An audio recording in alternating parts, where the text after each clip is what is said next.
সাল 1859। এক তেলকূপের পাশে হঠাৎ এক অদ্ভুত ঘটনা ঘটতে দেখা যায়।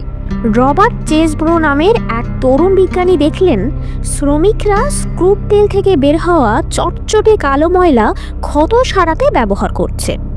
যেটাকে সবাই বর্জ্য মনে করত, সেই নাকি ত্বক ঠিক করছে। এই ঘটনা তাকে এতটা নাড়া দেয় যে তিনি সেই ময়লা সংগ্রহ করে গবেষণা শুরু করেন।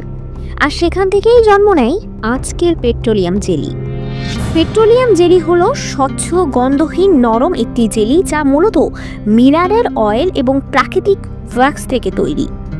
স্ক্রুড অয়েল পরিশোধনের সময় যে ঘন মোমের মতো অংশ আলাদা করা হয়, সেই অংশই বহু ধাপে বিশুদ্ধকরণ, ফিল্টারিং আর রিফাইনিংয়ের মাধ্যমে পরিণত হয় পরিষ্কার, নিরাপদ পেট্রোলিয়াম জেলিতে।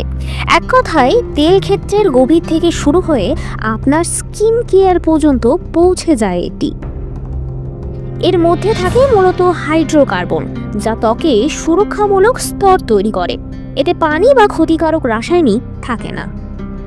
ত্বকের উপর এটি একটি অদৃশ্য আস্তরণ তৈরি করে যা আর্দ্রতা আটকে রাখে। এ কারণেই শুষ্ক ত্বক, ফাটা ঠোঁট, ছোট কাটা বা ঘর্ষণের জায়গায় এটি ত্বককে দ্রুত ঠিক হতে সাহায্য করে। এক কথায় ত্বকের উপর পানি ধরে রাখার এক অনন্য ক্ষমতা আছে এর মধ্যে। রবার্ট চেসব্রো 1872 সালে এই বিশুদ্ধ জেলিকে নাম দেন ভ্যাসলিন। একটা গুলে যাওয়া তেল ময়লা থেকে তৈরি হওয়া জিনিস আজ লাখো মানুষের ত্বকের সুরক্ষক।